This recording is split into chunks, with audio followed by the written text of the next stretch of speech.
그리스도의 시대, 선교 시대, 성령 시대 이렇게 세 개로 나눠서 함께 공부를 하고 있습니다. 오늘은 예수 그리스도의 시대 중에서 탄생과 어린 시절에 대한 이야기를 좀 하려고 합니다. 예수님의 이제 어린 시절 이야기예요. 유대 풍습에는 사내 아이가 태어나면 그 마을에 가장 뛰어난 음악가가 와서 그 아이의 일생을 축복하는 노래를 불러주는 것이 있었습니다. 일종의 시편이며 일종의 예언이죠. 그런데 예수님은 고향은 고향이지만 살던 곳이 아닌 낯선 동네에 와서 그것도 마구간에서 태어났기 때문에, 그리고 그때가 모두 정신이 없는 때였기에 아무도 이 탄생을 축하하는 노래를 불러주지 않았습니다.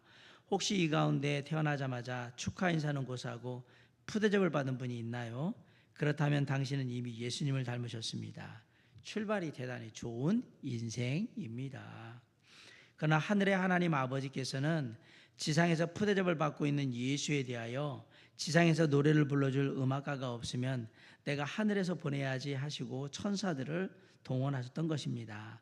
그런데 문제가 하나 있었습니다. 관객이 있어야지요. 모두가 잠자고 있었으니 하지만 깨어 있는 사람들이 있었는데 들에서 양식은 목자들이었습니다. 들판에서 목자들을 앞에 두고 하늘의 음악대가 벌리는 탄생 축하 공연, 예수님의 탄생 시에 일어났던 이야기입니다. 아름다우면서도 성냥팔이 소녀 이야기처럼 차가운 밤 공기 속에 느껴지는 슬픔이 있는 이야기죠. 그렇죠. 가만히 생각하면 이 땅을 구원하실 구원자가 오시는데 기껏 그 관객들이라는 게 목동 그리고 양들이라는 게 어떻게 보면 되게 슬픈 이야기 같은데, 어떻게 보면 되게 조용한 이야기이기도. 왕의 오심과 맞지 않는 것 같은 그런 느낌이잖아요. 저는 이 모습에서 지금에 있는 이단 교주들이 다 새빨간 거짓말인 이유를 압니다. 주님은 절대로 시끌벅적하게 화려하게 그렇게 나가지 않으셨다라는 사실을 시작하는 거 딱 보여주잖아요. 맨날 그 이단 교주들 보면 지가 왕관 쓰고 막 뭐 사람들 모아놓고 막 마차 타고 들어서 그걸 또 막 이러고 하는 사람들, 정신이 정상인지를 모르겠지만 주님의 오심을 잘 보세요. 주님은 이 땅의 구원자로 하늘의 보좌를 내리시고 이 땅에 오셨는데 조용히 오셨어요. 그리고 천천히 일해 가시는 거예요. 예수님의 예루살렘 입성도 보세요. 사실은 나귀를 타고 들어가신다고 하지만 얼마나 초라한 모습입니까? 사람들이 물론 거기다가 나뭇가지를 깔지만 왕보다도 못한, 그리고 웬만한 귀족보다도 못한, 그러나 그분은 메시아시고 우리의 구원자가 맞습니다.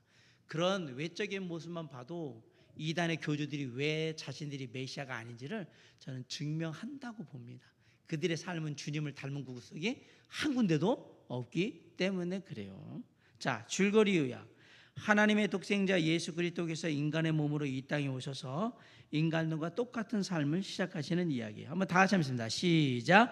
하나님의 독생자 예수 그리스도께서 인간의 몸으로 이 땅에 오셔서 인간들과 똑같은 삶을 시작하시는 이야기. 하나님의 독생자 예수 그리스도께서 인간의 몸으로 이 땅에 오셔서 인간들과 똑같은 삶을 시작하시는 이야기입니다. 전개는 4개의 주요한 사건이 있습니다. 동정녀 탄생, 자, 따라서 동정녀 탄생, 족보, 탄생 시에 일어난 일들, 첫 번째 유월절. 동정녀 탄생, 족보, 탄생 시에 일어난 일들, 첫 번째 유월절. 이게 탄생과 어린 시절에 관련된 얘기입니다. 1. 동정녀 탄생.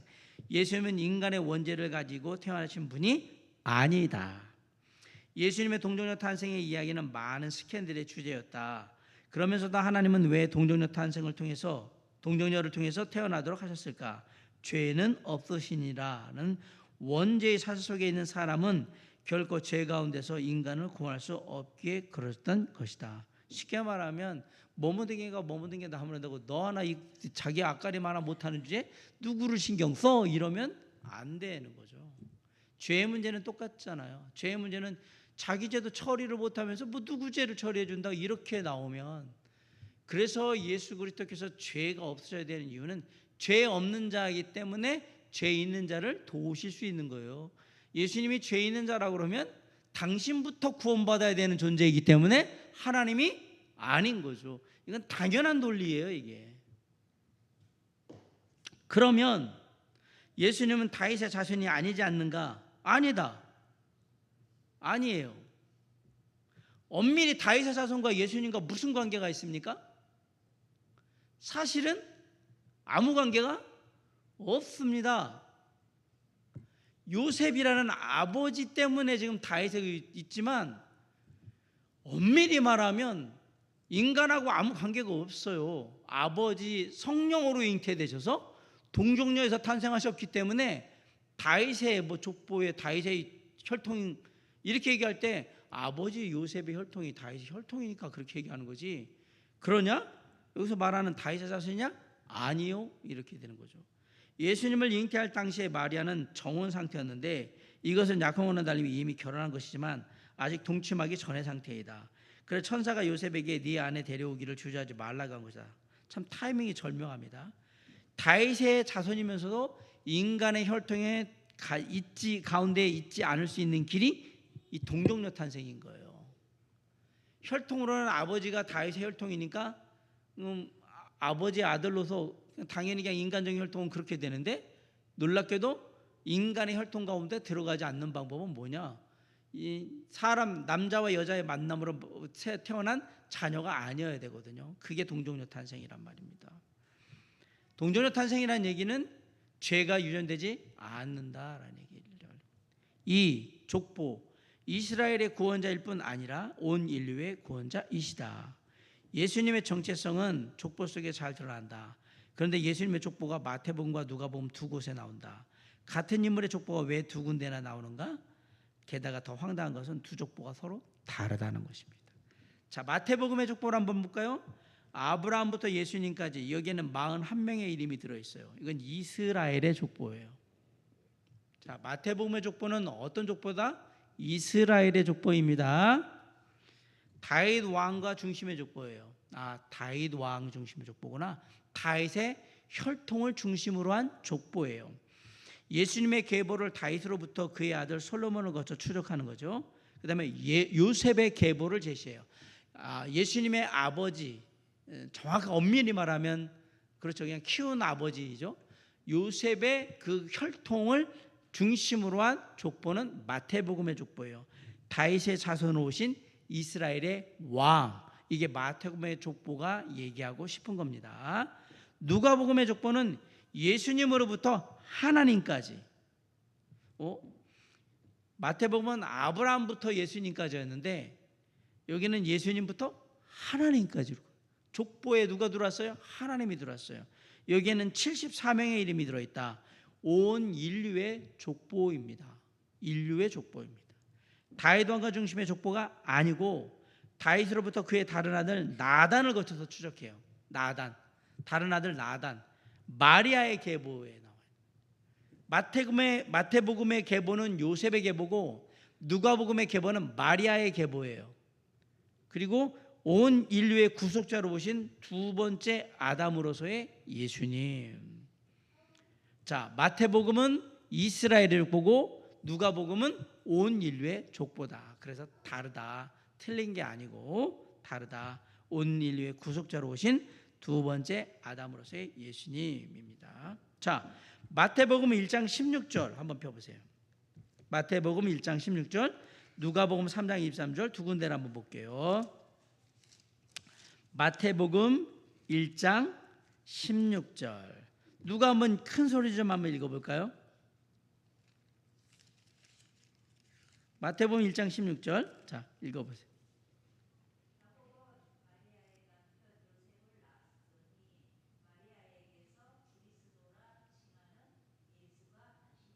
네, 야곱은 여기서 야곱은 우리가 아는 족장 야곱이 아니에요.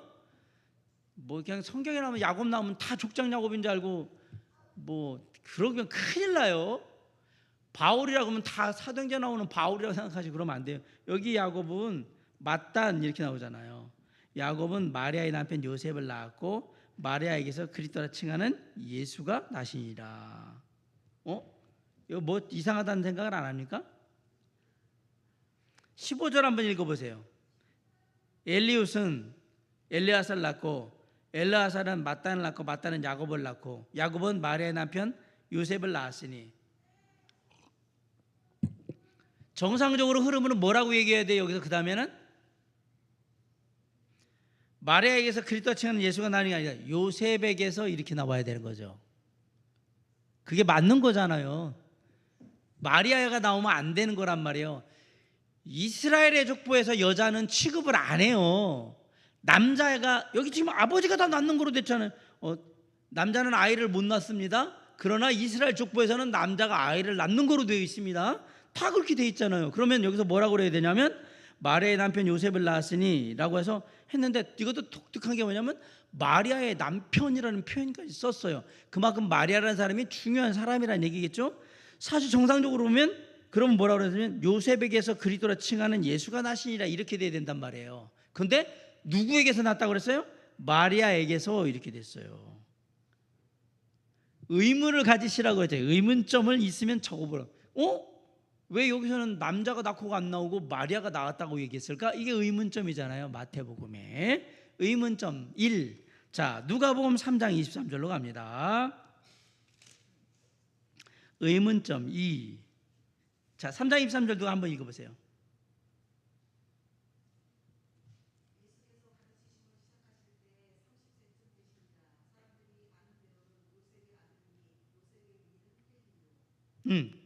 요셉의 위가 누구예요? 마태복음은 누구라고 그랬어요?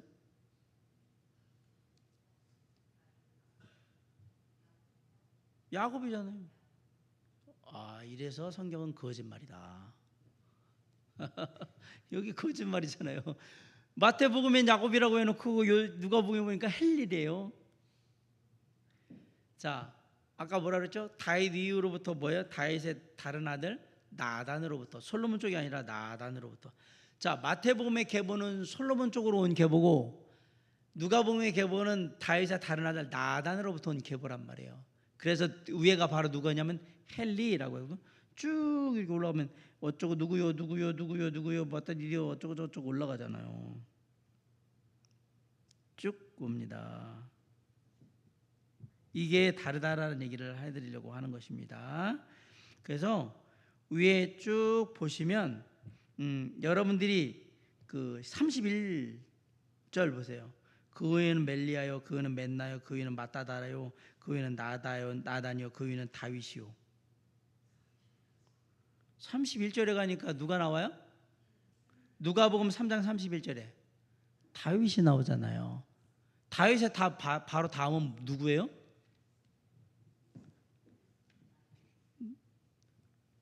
아니죠. 다윗의 바로 다음은 원래는 누굽니까? 솔로몬이잖아요. 그렇죠? 근데 여기 지금 박교에서 나오잖아요. 그렇구나. 마태복음 1장 6절에 보세요. 자, 헷갈리실 필요 하나도 없습니다. 이새는 다윗의 왕을 낳으시나 다윗은 우리아의 아내에게서 누구를 낳고? 솔로몬을 낳고. 마태복음은 다윗이 솔로몬을 낳았다고 얘기했고요. 누가복음은 다윗 다음이 누구라고 얘기했냐면 나단이라고 얘기했어요. 그러니까 마태복음의 계보는 다윗의 아들 솔로몬을 통한 계보, 요셉의 계보고, 누가복음의 계보는 다윗의 다른 아들 나단을 통한 마리아의 계보란 말입니다. 이건 온 인류를 말하려고 하는 거고, 하나님까지 가는, 여기는 이스라엘의 그 계보를 말하는 거다. 요거는 우리가 상식적으로 알고 계셔야 돼요. 마태복음과 누가복음에 틀린 이유는, 족보가 틀린 이유는 일부러 그렇게 해놓으신 거란 말입니다. 이걸 또 잘못했다라고 생각하시는 분들은 성경을 많이 안 읽으신 분들이 그렇게 얘기하는 거예요. 자, 보시면 그렇게 다윗으로부터 갈리는구나 라는 사실을 알게 됩니다. 예수님은 좁게 보면 약속의 자손인 이스라엘의 회복을 외우셨지만, 그 이스라엘의 존재 이유가 온 인류를 구원하기 위한 것이라고 할 때 예수님은 궁극적으로 온 인류를 회복시키기 위해 오신 것이다. 그래서 저희가 보는 그 교제의 기본적인 주제는 회복이라는 거예요. 예수님께서 우리를 하나님의 자녀로 회복시키기 위해서 이 땅에 오셨습니다. 원래 우리는 하나님의 자녀였는데 그걸 회복시키기 위해서 오신 분입니다. 이렇게 나가고 있는 겁니다. 자, 사복음서에 나타난 예수님. 사복음서에 나타난 예수님이에요. 자, 그리스도의 모습, 핵심 단어, 기록자의 강조 내용, 결과, 주요 활동 무대, 두 구분, 대상, 족보의 유무, 이유, 기원 이렇게 쭉 나열되어 있죠. 하나하나씩 보면 사실 이거 딱 보면 복음서가 어떻게 구성되어 있는지를 알 수 있는 거예요. 마태복음은 예수 그리스도의 모습이 뭐라고 되어 있어요? 왕. 어떤 왕? 이스라엘의 왕. 마태복음은 왕이에요. 왕. 그래서 마태복음에는 무슨 말이 많이 나오냐면 천국이라는 말이 나오는 거예요. 나라잖아요. 나라. 천국. 마가복음은 종. 그래서 종된 하나님, 종 되신 하나님, 종. 하나님의 종, 예수 이런 식인 거예요. 누가복음은 완전한 인간, 인자. 인자이신 하나님. 요한복음은 전능하신 하나님. 자, 마태복음은 왕이고요. 마가복음은 종이고요. 누가복음은 인자, 완전한 인간, 인자. 요한복음은 전능하신 하나님으로서의 모습을 담고 있다. 자, 핵심 단어는 마태복음은 이루었다. 다 이루었다. 왕으로 오셔서 다 이루었어요. 마가복음 종, 즉시. 종은 그 주인의 명령을 즉시, 곧바로 이런 뜻이에요. 누가복음의 핵심 단어는 인자, 어지신 분, 자비로우신 분, 사랑이 많으신 분 이런 분이에요. 요한복음은 믿음 또는 영생 이런 말이 핵심적인 말이에요. 그래서 놀랍게도 요한복음에 영생 뭐 계속 이런. 갑자기 하다 보니까 뭔 성경에 있는 좋은 이름들은 다 이단 교주들이 갖다 이단들이 다 쓰고 참 똑똑해요. 갑자기 생각이 드네요. 영생이라는 말이 옛날에 조희성이라는 교주가 영생교를 만드는 바람에 영생이라는 말을 한국 사람들이 되게 싫어하는 느낌인데 영원한 생명은 너무너무 좋은 얘기. 그렇잖아요? 우리에게는 무엇이 있습니까? 영생이 있음을 알게 하려 합니다. 영생교가 우리가 무슨 상관이 있는지 모르겠지만 아무 상관없습니다. 영원한 생명은 예수 안에 있습니다. 조희성 안에 있는 게 아니라요. 기록자의 강조 내용. 예수님은 구약의 예언을 이루실 왕이시다. 이게 마태복음이에요. 구약의 예언을 이루실 왕이 누구다? 예수이다. 이게 마태복음. 예수님은 하나님의 신적 권위를 지니고 종으로서 사람들을 섬기러 오신 하나님의 아들이시다. 마가복음은 섬김의 종이에요. 섬기러 오신 종으로서의 예수님. 그게 마가복음의 얘기예요. 누가복음은 예수님은 능력으로 모든 사람을 구원하시려고 오신 완전한 사람의 아들이시다. 인자, 완전한 사람의 아들, 인자. 누가복음 얘기예요. 요한복음은 예수님은 믿는 자에게 영생을 주시는 완전히 거룩하신 하나님이시다. 완전히 거룩하신 전능하신 하나님 예수. 결과 마태복음에 보면 예수님의 합법적인 양아버지인 요셉까지 이르러요. 합법적인 양아버지예요. 왜 표현을 양아버지라고 했느냐? 요셉이 예수님의 아버지냐? 물론 뭐 지금 현대 법으로 하면 기른 아버지도 분명히 아버지는 맞는데 엄격한 그 혈통으로 볼 때는 아무 관계가 없어요. 예, 요셉과 아무 관계가 없기 때문에 양아버지라고 표현한 겁니다. 누가 보면 예수님의 육신적인 어머니인 마리아까지 이르게 되어 있어요. 결과가 육신적인 어머니. 그래도 낳아주신 분이기 때문에 어머니라고 되어 있습니다. 주요 활동 무대는 어디냐면 갈릴리, 가버나움. 마태, 마가, 누가복음의 주요 그 기록이 나와 있는 그 내용들은 다 대부분 어디냐면 갈릴리, 가버나움 이런 데 내용들이 제일 많다 얘기고요. 요한복음에서는 유대 예루살렘의 얘기들이 의외로 많아요. 왜냐하면 하나님이 거하시는 성전이 있는 곳에서 있는 얘기들이 의외로 많이 있다라는 얘기입니다. 자, 마태, 마가, 누가복음은 공관복음이라고 해서요. 그리스도의 인자, 사람으로 이 땅에 오신 하나님에 대해서 많이 보여줘요. 그런데 요한복음은 그리스도의 신성, 하나님으로 이 땅에 오신 예수님, 이게 달라요. 그래서 마태, 마가, 누가는 사람으로 이 땅에 오신, 우리와 똑같은 모습으로 이 땅에 오신 예수님에 대한 얘기가 많고, 요한복음은 하나님으로서 능력을 보이시는 예수님의 모습이 많이 나타나 있다. 마태복음을 읽어야 되는 원하는 주 대상자는 유대인이에요. 유대인. 그래도 이스라엘의 왕으로 왔으니까 이스라엘 사람들, 유대인이 주 대상자입니다. 두 번째, 마가복음의 주 대상자는 로마 사람들입니다. 왜 로마 사람일까요? 그 당시에는 로마가 통치하는 때잖아요. 로마가 주인이고 이스라엘은 뭐예요? 노예잖아요. 노예. 그러니까 이 입장에서는 로마 사람들이 주 대상인 거예요. 마가복음에서 말하고 있는 그런 대상은, 우리는 이스라엘은 종이고 로마는 주인같이 행사하는데, 예수님께서는 이 땅에 뭐의 모습으로? 종의 모습으로 오셨습니다. 이 얘기를 하려고 하는 거예요. 누가복음의 대상은 헬라인이에요. 헬라인, 완전한 인간, 가장 이상적인 인간, 가장 위대한 인간. 헬라의 이 생각이, 우리는 어떻게 고상한 인간이 될 수 있을까? 우리는 어떻게 하면 세상에 도움이 되는 유익한 인간이 될 수 있을까? 이런 어떤 그 헬라적 철학적 사고에 대한 답이 바로 누가복음이에요. 인자. 우리는 완전한 하나님의 사람을 보게 됩니다. 그게 바로 예수입니다. 요한복음은 하나님에 관한 얘기니까 모든 여러 나라 사람들이 다 봐야 되겠죠. 그래서 여러 나라 사람들 이렇게 된 거예요. 마태복음엔 족보가 있고요. 마태복음하고 누가복음은 족보가 있고, 마가복음과 요한복음은 족보가 없습니다.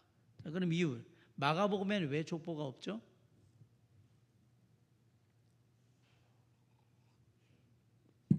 네? 그러니까 종이니까. 용납하세요. 종놈이 무슨 족보가 필요해요? 이거잖아요. 조선시대에도 종은 족보가 없었습니다. 개똥이, 말똥이, 소똥이지 무슨 족보가 있어요. 왜 족보를 안 넣어놨지? 종이 무슨 족보가 있어요. 안 넣으신 거예요. 없어요. 그럼 마태복음의 왕은 왜 족보가 필요합니까? 왕은 혈통이 필요하니까 족보가 있죠. 그럼 누가복음에 사람이잖아요. 사람은 일반적으로 족보가 있어요. 요한복음은 왜 족보가 없습니까? 아니, 하나님이 무슨 족보가 있어요? 사람도 아닌데, 처음부터 끝까지 계신 분인데. 이유가 있어요. 이거 있고 없고 하는 이유가 있어요. 왜 없지? 빠뜨렸나? 주무시다가 이거 잘못 내용 빼버렸나? 아니에요. 이러한 어떤 하나님 예수님의 모습을 어떤 면에서 이렇게 부각시키려고 딱 보다 보니까, 종이 무슨 족보가 필요해? 말도 안 되는 거지. 종이 족보가 있다는 얘기는 종이 무슨 귀족이야? 무슨 쿠데타 일으켜가지고 반역죄해가지고 관비를 끌려간 거, 그런 것도 아니잖아요. 그냥 필요가 없는 거예요. 그냥 빼버린 거예요. 하나님의 족보가 있으면 하나님이 아니지 사람이지, 그거 없는 거예요. 이유가 있어요. 이유가. 성경은 다 그렇게 쓰여진, 멍청하게 무식한 사람들은 이게 왠지 왜 그런지도 모르고 안 뺐네. 아니요, 그게 아니라 이유가 있다니까요. 충분히 이해가 되잖아요. 왜 이게 있어야 되는지 없어야 되는지. 이유, 이렇게 얘기 드린 게 그거잖아요. 기원, 다윗의 아들 솔로몬을 통해서 합법적인 계보를 추적하고요. 또 다윗의 아들, 누가복음은 다윗의 아들 나단을 통해서 계보를 추적하고, 요 차이가 있습니다. 자, 족보. 족보가 중요하구나. 이해만 하시면 됩니다. 왜 이게 족보가 있었고 없었는가. 자, 세 번째, 탄생 시에 일어난 일들. 의미는 온 인류의 왕이었으나 현실은 가장 낮은 자였다. 예수님의 탄생 시에 일어난 일들은 인류의 왕으로 오신 분이라는 사실을 확인시켜 주시는 일과 인류 가운데 가장 비천한 자로서의 현실을 나타내는 일, 두 가지로 나눌 수 있다. 자, 인류의 왕으로 오심, 이스라엘의 왕으로 오셨다라는 거예요. 엘리사벳의 예언, 동방박사의 경배, 목자들의 체험과 경배, 헤롯의 유아학살, 시몬과 안나의 찬양. 네, 근데 목자들의 체험과 경배가 2번이고요. 동방박사의 경배가 3번이에요. 순서가 바뀌어야 돼요. 죄송합니다. 예. 그래야 헤롯의 유아학살하고 맞아들어요. 시몬과 안나의 찬양. 시몬과 안나의 찬양, 그것도 이게 더 앞에. 제가 요거는 정리해 줄게요. 아무튼 이런 사건들이 있었다. 이렇게 한번 보시면 되겠습니다. 비천한 자로서의 태어나신 현실. 자, 넘어가서 마국간에서 태어나신. 마국간. 애굽으로 피신했고 나사렛에서 이름 없이 보낸 유아기, 유소년기를 그렇게 보냈죠. 마국간에서 태어났다. 그러므로 이 탄생의 이야기 속에서 하나님이신 예수님께서 하늘 보좌를 버리고 이 낮은 곳으로 내려오신 그 비하가 그대로 잘 보여진다. 비하, 자기를 낮추심, 이걸 이제 한자로 비하라고 하는데 낮은 곳으로 오셨다. 예수님은 낮은 곳으로 오신 거예요. 가장 높은 곳에서 가장 낮은 곳으로, 하늘의 보좌에서 인간의 이 땅의 마국간으로 그렇게 오신 거예요. 주님은 정말 대단하신 분이에요.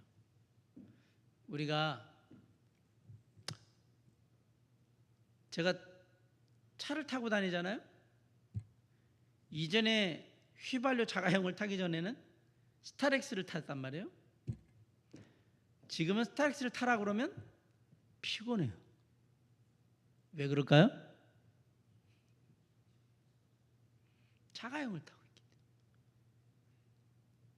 때문에. 그래서 일상적으로 자가용 휘발유 차를 많이 탄 사람들은 디젤 엔진 차의 경유차를 잘 이게 심하게 흔들리고 소리도 심하기 때문에 이게 막 귀에 거슬려요.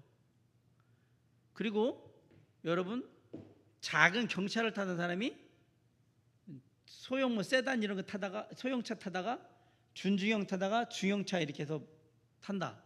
그래서 내가 처음에 그랬는데 저까지 갔어. 그러면 소위 말하면 제네시스 타던 사람이 지금 뭐 마티즈 이런 거 타라고 하면 탈 수 있느냐? 못 탑니다. 뭐 어떻게 되면 뭐 타긴 타겠지요.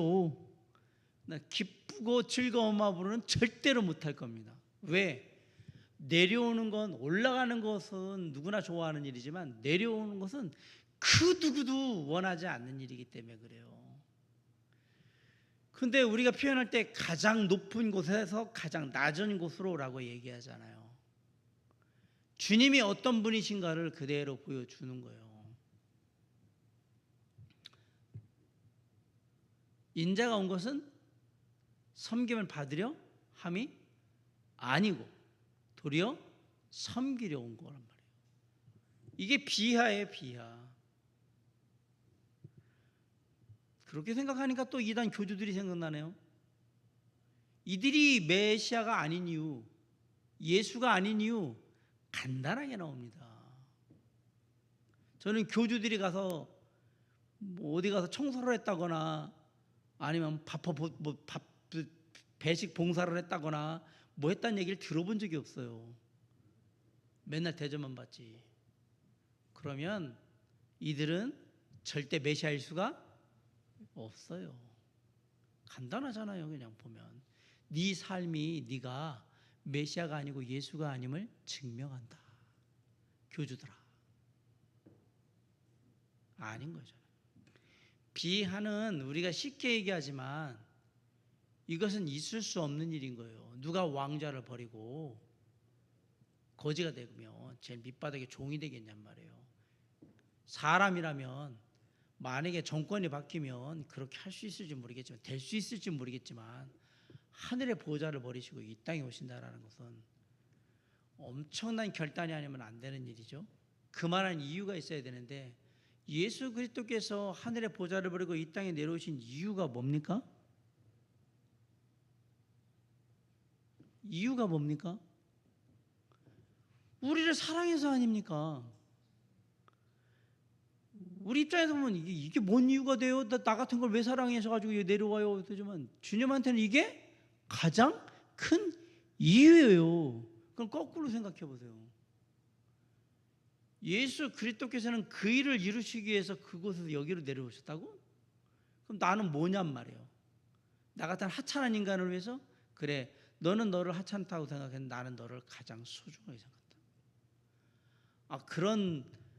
그런 찐 사랑을 우리가 느꼈는데 어디 배신을 때리고 그냥 막 살겠습니까? 그렇게 산다 그러면 사람이에요, 이게. 생각을 해보세요. 그런 사랑을 받고 나서도 그 사랑을 배신하고 그 사랑을 모욕하고 그 사랑을 조롱한다 그러면 그게 사람이냐고요. 말도 안 되는 얘기지. 제가 항상 얘기하는 건 뭐 짐승만도 못하는데 이런 얘기 들으면 짐승들이 아주 연대해가지고 우리를 자꾸 팔지 말아라, 우리가 사람보다 낫다라고 얘기할 거예요. 뭐 개들이 화해요. 나는 니들 같은 짓 안 한단 말이에요. 세상에는 짐승만도 못한 사람들이 많습니다. 말도 안 되는 얘기예요. 제가 왜 이 얘기를 드리나 한번 생각해 보세요. 예수님이 가장 높은 곳 가장 밑으로 오셨는데 내가 그걸 배신하고 내가 그걸 막 생각하고 욕하고 내가 모욕하고 조롱하고 하찮게 생각한다고 그러면, 바꿔 얘기하면 십자가 예수의 그 죽음은 한낱 그냥 예수라는 사람이 그냥 죽는 거였는데, 최소한 세상의 사람들은 그렇게 생각한다 할지라도 우리는 그렇게 생각하면 안 되죠. 우리는 그렇게 믿으면 안 되는 사람들입니다. 그게 교회에서 일어난다는 얘기는 이미 신앙을 떠났다는 얘기하고 똑같은 얘기하고 뭐가 다를까? 라고 생각할 때 주님이 이 낮은 곳에 오셨다. 누구를 위해서? 나를 위해서. 나를 사랑하셔서 나를 구원하시기 위해서. 그래서 우리의 구원의 은혜는 크고도 넘치는 은혜인 거예요. 그 은혜 받았으면 됐지 뭘 더 받으려고 그렇게 막. 그 다음 은혜는 우리가 한 대로 받을 거예요. 심은 대로 먹고 한 대로 받을 거예요. 거기다 더 주시면 감사한 거고 안 주면 당연한 거, 그런 거지. 그렇게 생각하셔야죠. 이 비하라는 말은 우리가 쉽게 할 수 있는 말이 아닙니다. 정말 어려운 말입니다.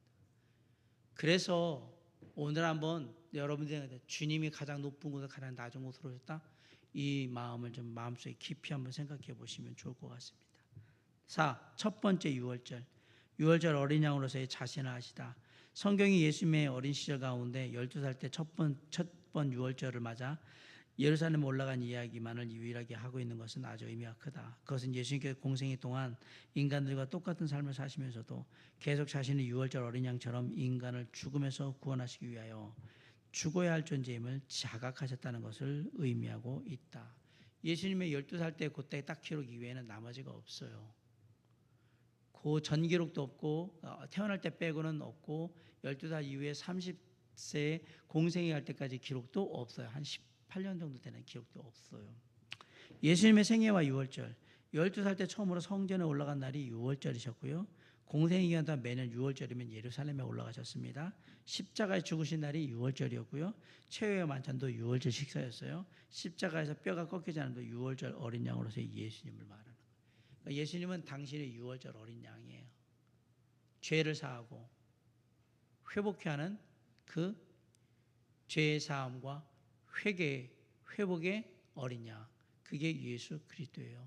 그래서 우리 찬양에 보면 유월절 어린 양의 피로 내 죄가 사함을 받았네, 내 죄가 깨끗하게 됐네, 이렇게 얘기하는 거예요. 그게 유월절 어린 양으로서 예수 그리스도가 보여주신, 유월절과 예수님은 이런 관계가 있다라는 얘기입니다.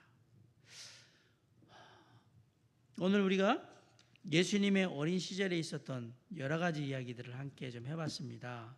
특별히 우리 4가지 얘기를 했었는데요. 동정녀 탄생을 하셨다는 것, 그 다음에 족보에 대한 이야기, 탄생시에 예수님이 왕으로 오신 것을 보여주는 이야기와 함께 비천함의 모습도 보여줬고요. 그 다음에 첫 번째 유월절을 통해서 이루어진 이야기들도 보였습니다. 오늘 말씀을 마치면서 제가 3번째로 계속해서 했던 얘기는, 가장 높은 곳에서 가장 낮은 곳으로 온 이유는 나 때문이라는 사실을 꼭 기억하셔요. 그게 바로 구원의 은혜이기 때문에 그렇습니다. 이 사실을 망각하는 그 순간 우리는 사사시대를 살게 될 겁니다.